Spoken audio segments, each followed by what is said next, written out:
Saludos. En este video me gustaría compartir con vosotros brevemente el inicio de la Primera Guerra Mundial. Claro, sería muy difícil intentar encapsularlo todo en un solo vídeo de unos minutillos, pero yo creo que a través del cuento que voy a compartir os va a tener bastante sentido, creo yo, en entender cómo es que una sola chispa inició una guerra enorme que luego se llamaría la Gran Guerra o la Primera Guerra Mundial, o sea, World War One. Esta sección nosotros vamos a ver 6 nuevos vocablos. Bueno, no se puede decir que son nuevos porque ya habéis visto unos de ellos, pero vamos a verlos en un contexto juntos. Así que un poco del vocabulario aquí ya lo sabréis, me imagino. Y vamos a añadir unos más, además de unos nombres. Recuerda, no es nuestra obligación memorizar fechas y datos así, pero a lo mejor te ayudaría a recordar que ahora estamos a 100 años en el pasado, cerca del año 1900. Antes de que nosotros empecemos, me gustaría daros una oportunidad de repasar y pensar un poco. Vosotros ya habéis estudiado el nacionalismo, todos esos relatos del nacionalismo, de la pasión de una gente para, yo qué sé, para superar a todos los demás grupos o naciones o etnicidades. Entonces, toma un segundo, echa un vistazo a estas preguntas para calentarte la cabeza, ¿ok? Las voy a leer, luego si quieres pinchar pausa para pensar, para calentar la cabeza, está bien. Ahora que has estudiado el nacionalismo en detalle, Italia, Rusia, Alemania, etcétera, haz una predicción de cómo serán las relaciones entre los países europeos y por qué serían así. ¿Qué recuerdas de Austria y las guerras balcánicas? ¿Y qué piensas tú que va a pasar cuando ya no queda territorio para dividir entre europeos en lugares como África? Toma un segundo en pensar y calentarte la cabeza.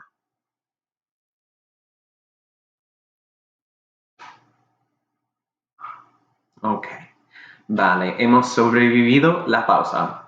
Entonces, pensando de cada una de esas preguntas, probablemente a la primera pregunta te habría ocurrido la idea de que probablemente la tensión va a subir, subir, subir, subir. Los franceses van a creerse el número uno, los británicos van a creerse número uno, Italia, España, Portugal, Alemania, todos esos países van a creerse los números uno de todos, que van a haber tensiones.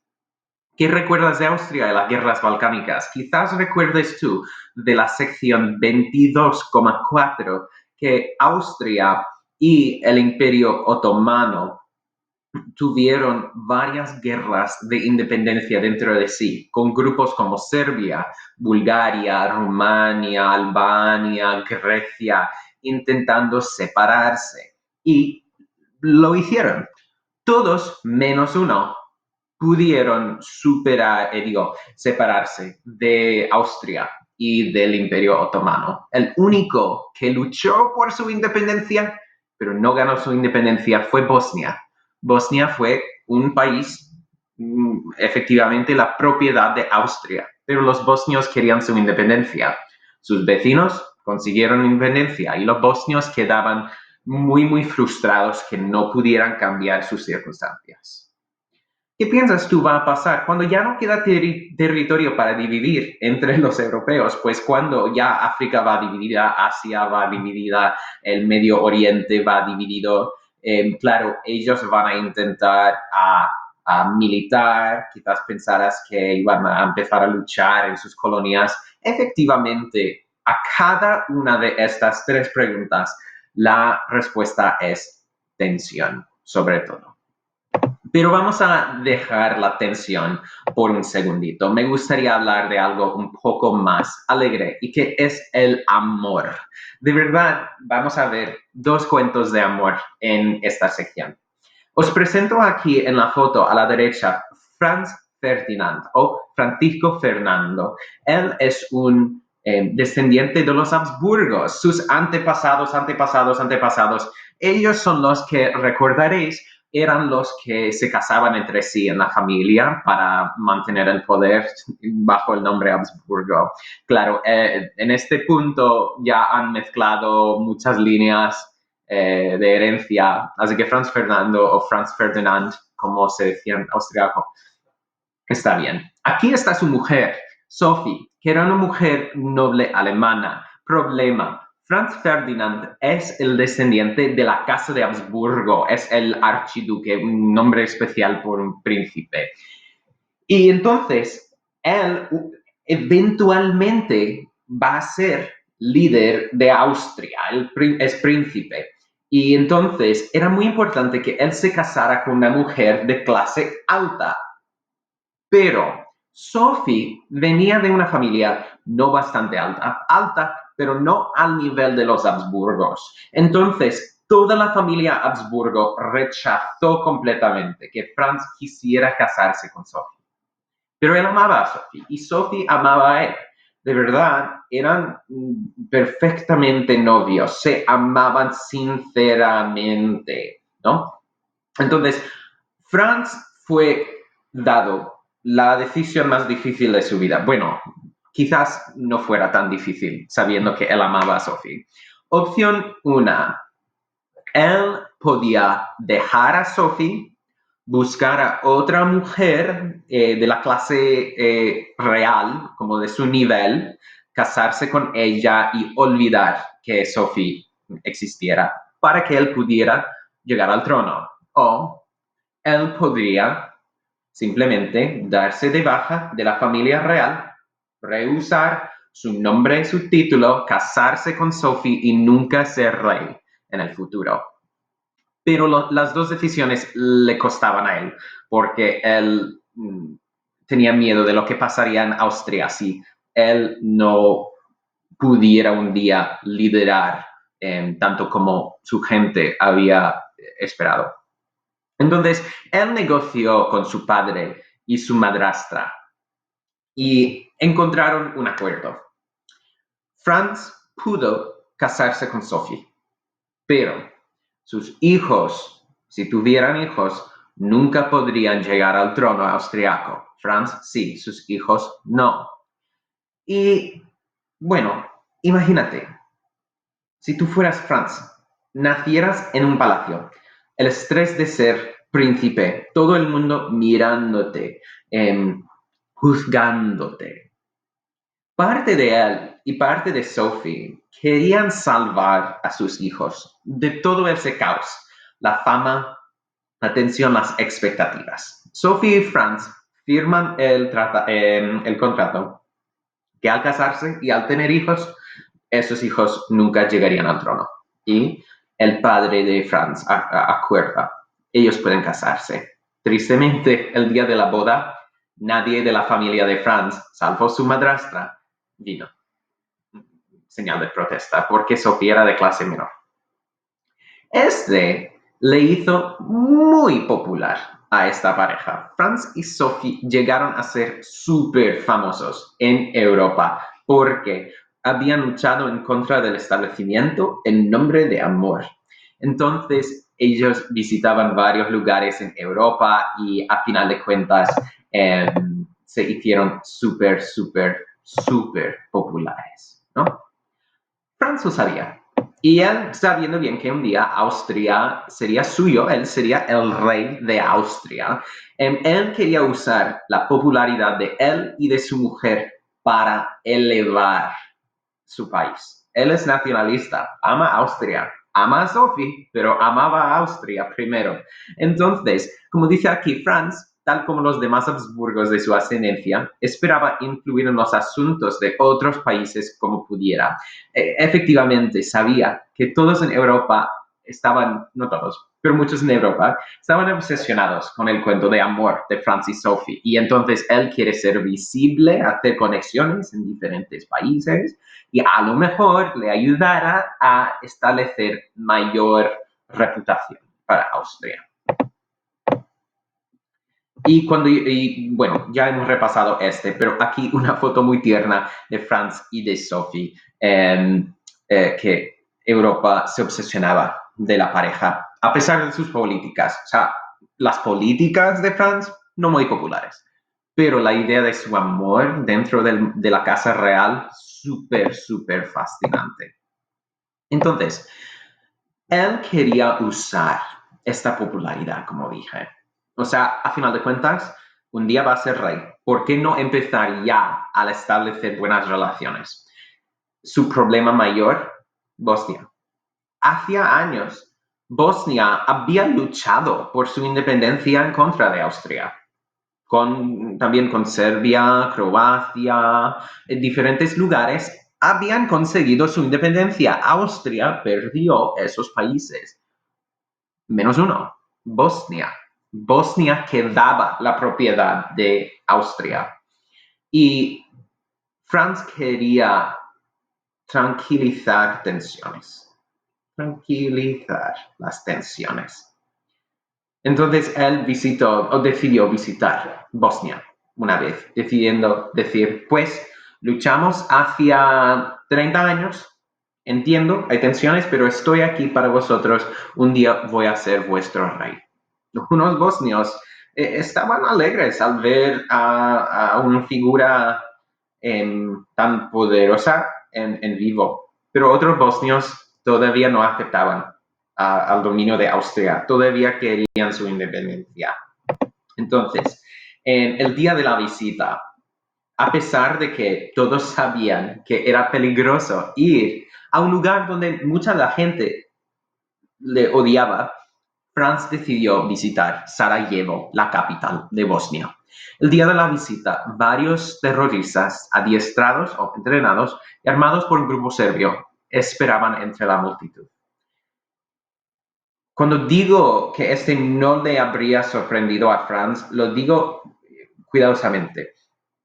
Franz sabía que probablemente habría un intento de matarle. Y Sophie le había dicho a él, mala idea que vayamos allá. Y a final de cuentas, cuando eso llegó a la prensa, que había rumores que eso pasaría, Franz no quería verse como quisiera correr del miedo. Entonces él decidió que es mejor ir allá y llevar mucha seguridad con él. Eso es su plan. Así que estamos nosotros en el año 1914 y él visitando Sarajevo para una visita de prensa. Todos sabían muy bien que era muy probable que algo malo pasara, pero no anticipaban tan malo como este. La mañana temprano, mientras la pareja real atravesaba la ciudad en un automóvil abierto, un terrorista lanzó una bomba contra su coche, pero la bomba no estalló.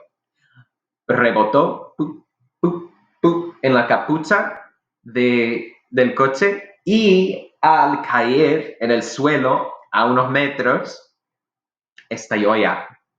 Y el ruido le dio mucho miedo a todos, pero nadie murió con esa bomba. Y Franz y Sophie se miran diciendo, ok, pues eso fue la cosa, wow, que gracias a Dios nada nos pasara. Entonces siguieron en su camino. Pero no sabían ellos que los terroristas andaban con un plan B. Y en el caos, como vemos aquí en la foto, en el caos después del estallido de esa bomba, los otros terroristas todavía andaban en la calle. Uno de ellos es Gavrilo Princip. Él era un niño de menos de 20 años. Cuando digo niño, no estoy diciendo niñito de como kinder. Estoy diciendo que tenía 18, 19 años. Y esperaba más adelante la ruta. Eventualmente, al ver el coche andando después de la bomba y Franz y Sophie todavía adentro, Gavrilo Princip emerge y luego dispara en el coche. Franz y Sophie están matados en plena luz del día en Sarajevo. Sophie recibe una bala en el estómago y se desmaya muy rápidamente, perdía sangre rápidamente. Franz recibe uno en el pecho, pero en el lado en que quizás pudiera sobrevivir. Pero la otra bala le dio en el yugular, en el cuello, y sangraba a chozas, completamente a chozas. Entonces, mientras él desmayaba y Sophie ya desmayada para morirse, las últimas palabras de Franz eran: Sophie, mantén la vida, no te mueras, piensa en los hijos, porque ellos ya tenían dos, pero los dos se murieron y tuvieron que devolver los cuerpos a Austria. Oh, terrible. La pareja famosísima, famosísima por su amor, ya muerta. Y a final de cuentas, ¿qué se puede hacer? Pues, imagina ser los austriacos. Tu príncipe, tu futuro rey, acaba de ser matado en plena luz del día por terroristas en Bosnia y sabiendo que unos serbios de Serbia habían ayudado a los terroristas planificar la muerte. Austria se flipó completamente. Entonces, piensa en los dos tipos de amor que hemos visto. Claro, el amor romántico. Franz y Sophie se amaban. Y a final de cuentas, eso les ganó mucha fama. Pero igualmente el nacionalismo es un tipo de amor. Es un tipo de amor en que Franz quería visitar Bosnia para mostrar la fuerza de Austria. Pero también, si piensas de ello, el terrorista Gavrilo Princip, el nacionalista, también, porque él hizo lo que hizo, o sea, les mató a ellos, sabiendo bien que quería elevar a Bosnia más. Él amaba a Bosnia también, tanto como Franz amaba a Austria, así que es muy, muy similar. Este resulta o ocasiona el inicio de la Primera Guerra Mundial o World War I. Si quieres tomar una pausa mental después de ese cuento, que es bastante complicado, es como telenovela, echa una pausa y ya. Pero bueno, vamos a ver lo que pasa después. Pues, la Primera Guerra Mundial empieza muy pronto después de la muerte de Franz y Sophie. Y digo, ¿cómo es que el asesinato de dos personas en Bosnia pueden empezar una guerra mundial? Y digo yo, ¿qué más factores existían para causar una guerra mundial que la muerte de Franz y Sophie? Os presento aquí 4 razones por las que varios países en el mundo buscaban una excusa por la que ir a la guerra. Querían mostrar su fuerza y su amor por sus países y hacerlo usando guerra. Los países de Europa y unos de Asia e incluso Estados Unidos querían una excusa para luchar. Lo han encontrado con Franz y Sophie. Pero bueno, miremos nosotros la mina, empezando con militarismo. La M de mina que usaremos para recordar esos 4 M's de militarismo. Primero, en la época ya muchísima tecnología militar ya se estrenaba, ya existía el coche que luego se convirtiera en tanque, diferentes armas, ametralladoras, gases tóxicos existían y con tanta tecnología muchos países simplemente querían usarla. El militarismo es el armamento competitivo de los países. Y entonces Francia militaba y España militaba y Gran Bretaña militaba y cada uno empezaba a militar para mostrar su muslo. Entonces, podemos recordar para la I en mina, el imperialismo. Mira aquí en este mapa. Si hay tensiones sobre armamentos en militarismo, mira de tierra. Ya hemos estudiado el imperialismo de África, ya hemos visto la división de África como si fuera una pizza entre los poderes europeos. Mira, ganadores, Francia, todo ese amarillo. Tenemos los británicos desde norte hasta sur. Realmente habían ganado mucho. Pero mira otros países, los alemanes, a pesar de ser muy poblado en Europa, ¿qué consiguieron? Namibia, Camerún, Tanzania, o sea, no consiguieron tanto y pensaban que merecían más, ¿no? Mira los belgas, ¿no? Los belgas consiguieron una cosa. Wow, guay. Entonces había tensión sobre tierra.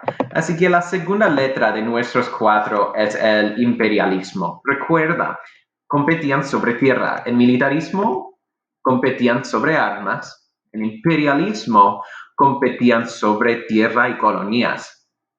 Claro, ¿de dónde viene todo eso? Es el nacionalismo. Vuelve al nacionalismo. Miremos aquí dos diferentes cuadros de Gran Bretaña para convencer a la gente que Gran Bretaña es una y el resto del mundo es basura, completamente basura. Así que la N es nacionalismo. Y la A, alianzas. Recuerda, Serbia había ayudado al terrorista que mató a Franz y Sophie. Austria no va a aceptar eso. O sea, le dan un ultimátum. Oye, ¿qué? Serbia, ¿entiendes lo que ha pasado? Y Serbia, como finge no saber nada, o sea, no sabemos nada de eso. Y Austria se flipa. Habéis permitido que se asesinara a nuestro príncipe. Y entonces, cuando Serbia no pide perdón, no arregla un plan para remediarlo, Austria declara la guerra a Serbia. Serbia, pequeño, busca amigos. Miremos la lista de las alianzas. Claro, Austria declara la guerra a Serbia por lo que le había pasado a Franz y Sophie. Pero Serbia sabe que tiene unos amigos poderosos. Por ejemplo, los serbios étnicamente, o sea, de su sangre, son más parecidos a los rusos que los austriacos. Así que Rusia, que militaba y deseaba más tierra, claro, declara la guerra como oportunidad. Rusia dice, pues nosotros ahora podemos mostrar la fuerza, ¿no? Luego, Alemania, que se asociaba muy bien con Austria, declara la guerra para defender su vecino Austria. Y luego Alemania entonces declara la guerra a Serbia y Rusia también. Francia, que ya tiene tensión con Alemania sobre sus propios problemas del pasado, no tengo que hablarlos. Francia declara la guerra a Alemania porque odiaba a Alemania, así que Francia y Rusia declaran que van a ser amigos aquí, así que declaran la guerra a ellas. Luego, el Imperio Otomano, que ahora tiene miedo de que más personas van a separarse, necesita venganza en contra de Serbia por las guerras balcánicas 40 años antes. Y declaran la guerra. ¿Eso es todo? Oh, no. Tenemos que incluir Bulgaria. ¿Por qué? Porque es pequeño y buscaba un amigo cerca. Pero bueno, eso es otro. Pero fíjate, pronto, Gran Bretaña, Rumania, Bélgica, Italia, Grecia, cada uno declara la guerra por algún conflicto que tuviera antes. Cada uno de esos países, mira, la lista tiene 12. Los 12 países aquí buscaban una excusa por la que pudieran luchar y mostrar su fuerza. Así, la Primera Guerra Mundial estalla. Recuerda, para recordarlo, los alumnos deberían recordar MINA, militarismo, imperialismo, nacionalismo y alianzas. Con esos 4 en el juego, la Primera Guerra Mundial se declara. Entonces, hay diferentes alianzas, la guerra establece. Entonces, el punto de debate es este. Debemos pensar que la Primera Guerra Mundial hubiera pasado si Francis y Sophie no fueran matados. Es decir, ¿es posible que la Primera Guerra Mundial pudiera haber empezado aun si no hubiera el asesinato de Franz y Sophie? Es algo de que tenemos que reflexionar. No tenemos la respuesta, pero intenta usar lo que has visto aquí en el cuento de Mina y de Franz y Sophie para decidir si esta guerra hubiera pasado, si Franz y Sophie ni hubieran sido matados. No hay una respuesta correcta, pero intenta respaldar tu idea con evidencia o ejemplos. Y eso es para ti que decidir. Suerte.